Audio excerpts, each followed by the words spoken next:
এইবার মুখ খুলেছেন কোটা আন্দোলনের মুখে দেশ ত্যাগ করে পালিয়ে যাওয়া সাবেক প্রধানমন্ত্রী শেখ হাসিনা। এর আগে শেখ হাসিনা পুত্র সজীব ওয়াজেদ জয় এক এক সময় এক এক কথা বললেও শেখ হাসিনা ছিলেন বরাবরই নিশ্চুপ। অবশেষে তিনি নীরবতা ভাঙলেন এবং নীরবতা ভাঙলেন এমন সব কথা বলে যাতে করে আবারও রাজনীতির মাঠ উত্তপ্ত।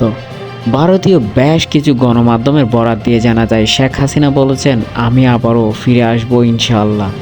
তিনি বলেন, আওয়ামী লীগ বারবার ঘুরে দাঁড়ানো দল, বারবার তারা আঘাত পায় এবং বারবার ঘুরে দাঁড়ায়, আবারও ঘুরে দাঁড়াবে আওয়ামী লীগ। শুধু তাই নয়, ক্ষমতা ছাড়ার জন্য আবারও আমেরিকাকে দায়ী করে শেখ হাসিনা বলেছেন, আমেরিকার কথা অনুযায়ী যদি সেন্ট মার্টিন এবং বঙ্গোপসাগরের আধিপত্য তাদেরকে দিতাম, আমি এতক্ষণে ক্ষমতায় থাকতাম। তাদের কথা মতো আমি রাজি হয়নি বলে আমাকে জোর করে ক্ষমতাচ্যুত করা হয়েছে।